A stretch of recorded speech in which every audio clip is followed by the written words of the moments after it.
Great. So, see what I mean? Now you can hear me, right? Because my mic was off. Thank you for telling me. So, I had to go through my whole introduction again. So, I'm sorry if you just watched me doing this. You can hear me now, right? Let me just make sure before I start again. Okay, thank you, Lucia. And I don't recognize your name, so welcome if you're new. So anyway, I was referring back to now. Let me think about rewinds my brain here. Oh, I was cautioning people. So there's a lot of circles that promote messages, promote apparitions, promote popular apparitions, alleged apparitions, without giving the disclaimer that those particular apparitions, like Garabandal, are not officially approved by the Catholic Church. And so when we look at these apparitions, so in the case of Garabandal, it's not approved, but it's not condemned. But the bishop has made statements on it. The several bishops since the 60s have all given the same statement, and that is that this particular apparition is not of supernatural origin. Okay, so when we look at these, we need to be very careful then because we already have a statement from a bishop saying it's not of supernatural origin.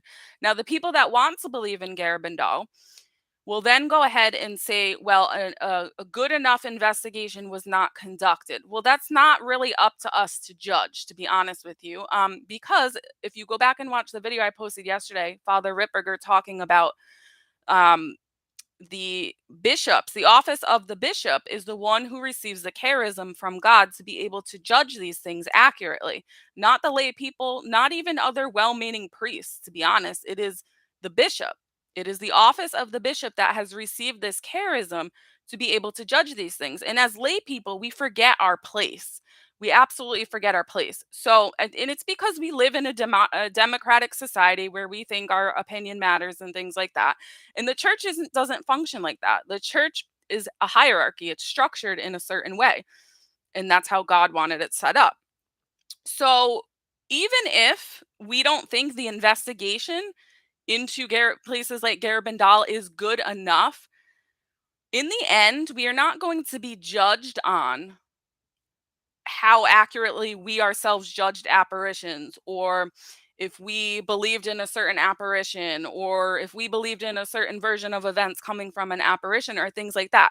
We are going to be judged on our obedience. So if there is an issue where the bishop is saying this is not of supernatural origin, and we are thinking he's a liar or he's wrong or something like that, that's very dangerous in my opinion. As St. Thomas says, obedience is the best of the virtues. It is the highest of the virtues. It is difficult. It is something I struggle with, but it is the best of the virtues. And we fall into this trap of thinking, and it's because there's, like I said, we live in a democratic society. There's so much information out there, that we think we can, judge these things more accurately than the people who were given the authority and the grace to do so. And so, like I said, the bishops have continuously said in regards to Garabandal that there is this was not a supernatural event. And so then I see people pointing to the many miracles, alleged miracles, and things that happen there, and saying, well, it has to be a supernatural event because look at all these things that happened. And so this is where I think there's a little bit of confusion. So just because they're saying this is not of supernatural origin doesn't mean that nothing happened, that things didn't happen there that defied the laws of nature, right? So there can be three sources of things. There can be a natural cause for something, a natural phenomenon. There can be supernatural, which meaning it's from heaven, or there can be preternatural, meaning it's from the demonic.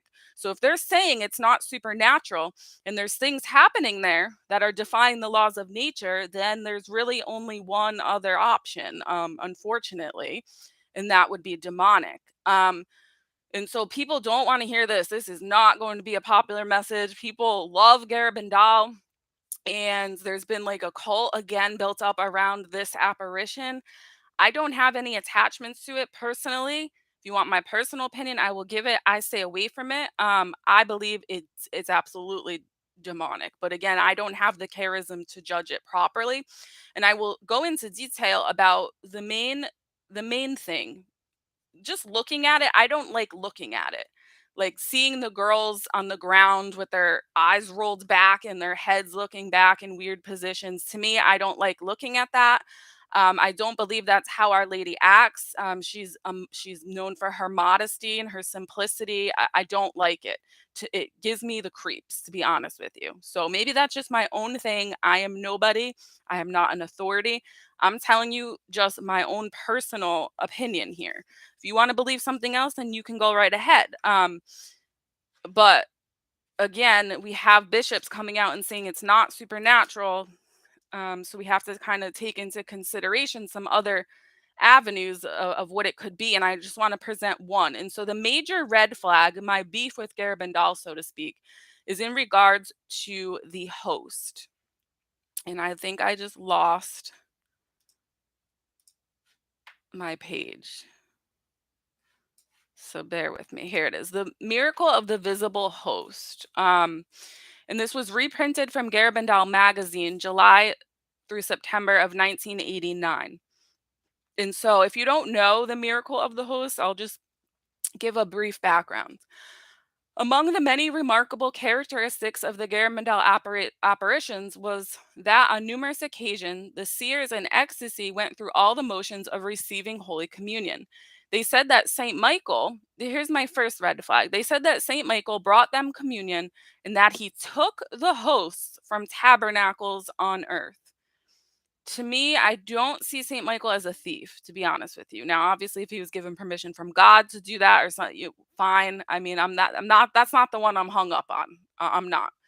These hosts, of course, were always invisible to onlookers. However, in the early morning hours of July 19th, 1962, as visionary Conchita Gonzalez knelt in a village street amidst a large crowd, apparently waiting to receive communion, a shining white host was suddenly seen to appear on the girl's outstretched tongue. Conchita called this a little miracle. For quite some time, the four girls had continuously asked the Blessed Virgin and St. Michael to perform a miracle to convince those who still did not believe in the visions. So on June 22nd, 1962, during an apparition, St. Michael told Conchita that on a date designated by the Virgin, he would give her communion. Only this time, the host would be visible on her tongue. Conchita, who thought the host could always be seen by onlookers, was surprised when told that it wasn't so. Okay, so there was some conflicting interests. There was a dance that stopped after midnight. So here is red flag number two. So we have St. Michael stealing hosts from tabernacles. Like I said, that's not my major hang up. If God told him to take it from the tabernacle, then that's just what it is. He only does the will of God. Fine. 1:40 a.m. is when this occurred. I don't like things that occur in the middle of the night claiming to be from God. I'll just be honest, it's disordered. There's a certain natural order that humans follow. At 1:40 a.m., people should be in bed sleeping. Okay. Again, this isn't my major hang up with it. I'm willing to even overlook that, although I'm starting to now get suspicious because these little tiny girls, they're 11 or 10 years old. If my 10-year-old daughter wanted to leave the house at 1:40 a.m., no, absolutely not. Go back to bed. There's just no way I would allow it. So anyway, at 1:40 a.m., a goodly number of people still remained, and when Conchita came out of her house in ecstasy, it was as though an electrical charge shot through the crowd. The mad scramble was on, with people falling over one another to get as close to the visionary as possible. This is what they had waited for, and no one wanted to miss it. With the crowd pressing around her, Conchita turned a corner, went down a street, and then into a back alley used as a dumping ground for dirty water. It sounds a bit like Lourdes, where Our Lady appeared to Bernadette in the cave. This is what they say of Massa Biel, which was used as a garbage dump. I disagree with that statement. I don't think it's the same thing at all, personally. But anyway, I won't get into that. Conchita's ecstasy did not end there. St. Michael told her to hold out her tongue with the host on it from 2 to 3 minutes, according to most observers, until the Virgin came. When Conchita retracted her tongue, she got up and marched off, following her vision into the starry night.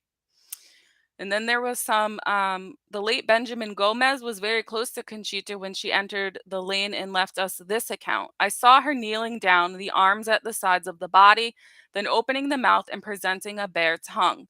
I was very surprised and I looked. I saw very well because, as I said, I was so close, less than the width of my hand from her face. I looked in her mouth very easily, taking my time.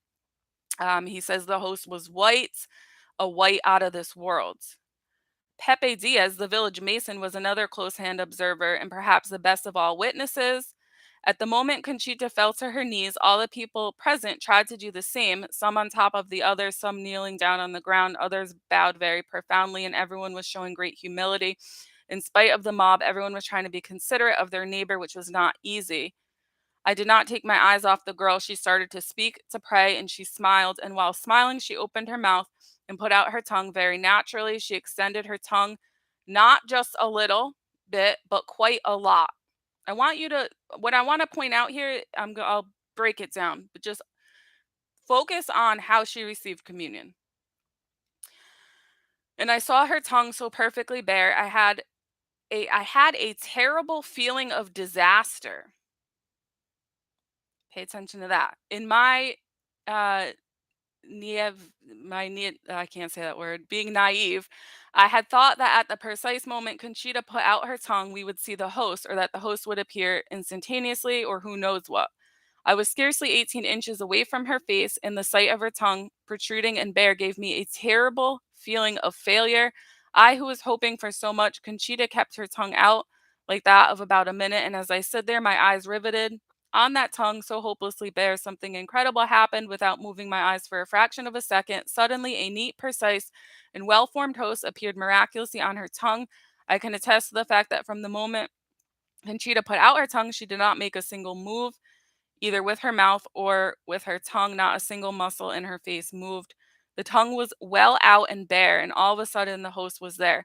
I did not see how it came. It was instantaneous. I can't even say it arrived in a split second. It was just there.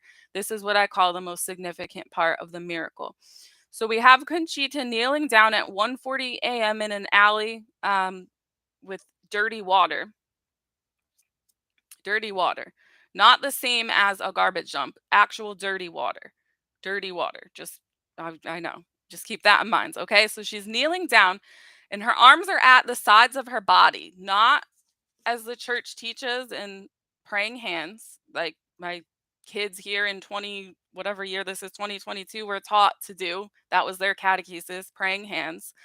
Um, and then she sticks her tongue all the way out, very far out, and holds the host on her tongue for 2 to 3 minutes. Okay, so these are the facts according to the eyewitnesses and according to the pictures and whatever else. And I have to find my screen again.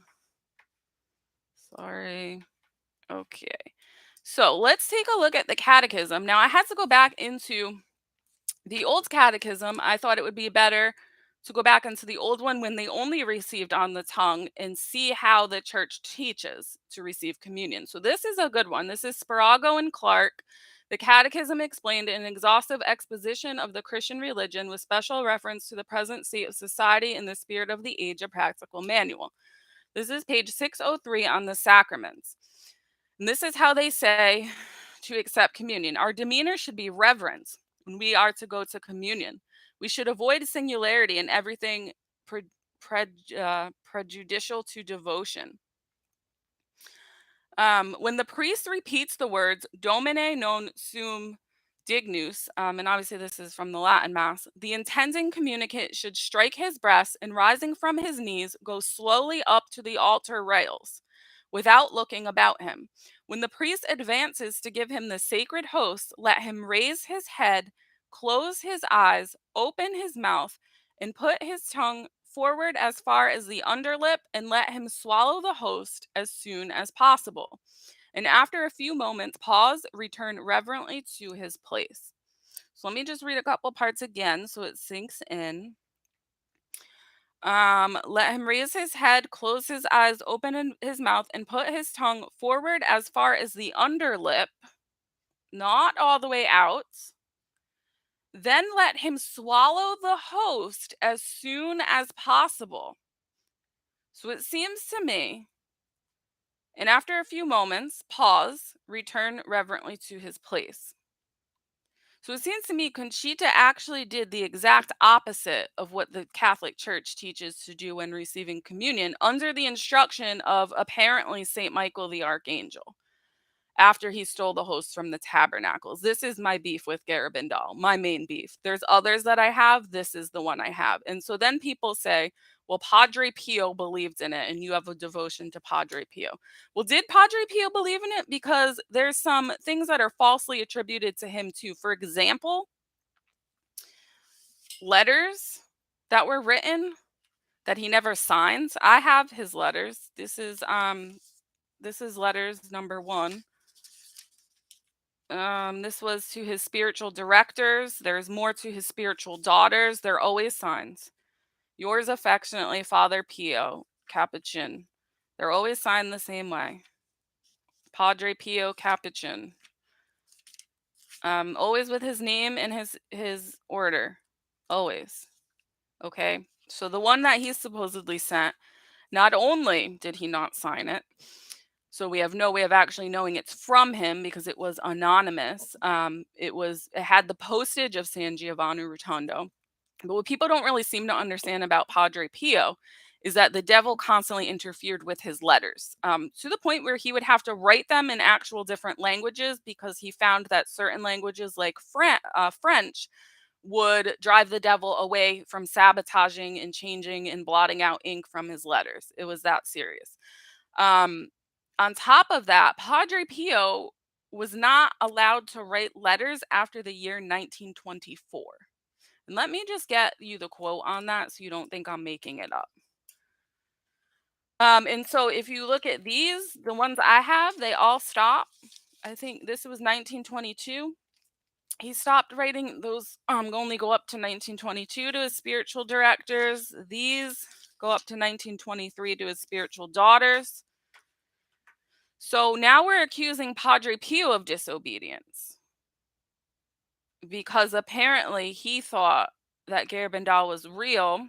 And so he would disobey his superiors, which is, if you know anything about Padre Pio, he was falsely accused of being influenced by the demonic himself. He was put under investigation. He was thrown into isolation. He never once got mad at them or spoke out against the church. He just did what he was told. He had perfect obedience. Let me find that real quick.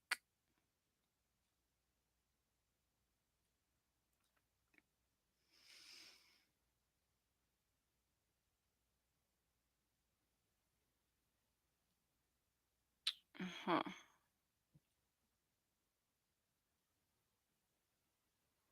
It's from a book that somebody wrote in 1973 on Padre Pio, where they point out, I can't find it. Here we go. Letter to Conchita, apparently in 1962. So there's obviously no proof. It was an anonymous letter typed in San Giovanni Rotondo. It had that postage. So first of all, it was typed after 1924 as a date, so we automatically know it was not from Padre Pio. St. Padre Pio was ordered by his superiors in 1924 that he was not to write to anyone, and he obeyed his superiors, never writing a letter after that date, as Father Charles Mortimer Carty writes. Letters supposed to have been written by him after 1924 are automatically spurious or known as fake by the very fact that Father Pio scrupulously and reverently obeyed his superiors who forbade him to write after that year. Source Reverend Father Charles Mortimer Carty, Padre Pio, the Stigmatist, Tan Books, 1973. So I'm not interested in Padre Pio arguments on this one either. What I am interested in which I have not heard anybody from Garabandal explain to me, is why St. Michael the Archangel would steal hosts and then instruct Conchita on how to receive communion, which is in direct opposition to the Catechism of the Catholic Church. So until I have an answer for that, not one I take seriously. And it seems to be that is where this idea of the illumination of conscience or the warning comes from, apparently. I'm not commenting on that. That's not even I don't even have a problem with that. If you want to believe that, we can all hope for that event to happen because it would be an amazing grace. And I hope it does happen. But I'm definitely not basing my timeline of the apocalypse or anything else based on an apparition where this what I just explained happened. So let's turn to the chat. Just got out of the dentist. I just watched the other day a video on the host. I don't buy it. Yeah, there is a video. I believe it happens, to be honest with you. It's on camera. Here, I'll post it in the chat. But I believe it's diabolical. Seriously. And I hope to God it wasn't a real host. And a lot of people say they look at that and say, well, that was heaven trying to get the message across that we should receive communion on the tongue. Okay. But if that's the message that heaven was trying to get across, that we should go back to the old ways or whatever, that we should stick to the catechism, the original Council of Trent catechisms, then why wouldn't she receive it according to the ways that the catechism instructs? That's what I don't understand. So anyway, I this is probably another one that I don't know. I don't think this one is as controversial as the M one. That one, I won't even go near that one. I'll be honest with you. I'm not going anywhere near it anymore. I can't. This one, I don't think people are as so much attached to because it's not really a huge pilgrimage site. I mean, I know people do go there and things like that, but it's not like a pilgrimage really like destination, at least not from America. So I think this one people will be a little bit easier it'll be a little bit easier for people to kind of take into consideration that maybe there's something going on there that's a little sketchy or that went on there that's a little sketchy. But I don't know. I just have to call it like I see it. And I'm not trying to be negative. I'm not trying to doubt. I believe in the authentic apparitions. I believe in Our Lady of Fatima, Lords. I believe in all those that the church has approved. But with these ones that are shrouded in controversy, I think that they're shrouded in controversy for a good reason. And I think we need to be fair when looking at them. And I can't get on board with something that goes against what the church teaches in a very obvious way. And especially like the 140 in the morning, like it's just all of it together. Like stealing the hose from the tabernacle, 140 in the morning, like it's disordered. Like it's disordered. She didn't approach it reverently. Like the catechism says, where there she approached the went through a big crowd. I mean, I don't know. I mean, I do know. I think it's diabolical. Now, maybe there were parts of the apparition that were not diabolical. I'm willing to maybe to go there. I don't know, but that part of it is not from heaven. I promise you that. Maybe I shouldn't make promises. That part I'm more than certain that I'm not certain is not from heaven. So anyway, adoration today, awesome. Have a great day, everyone. I have to work and then I have parent teacher conferences and a bunch of stuff. So I hope y'all have a great day and Joan of Arc Media out.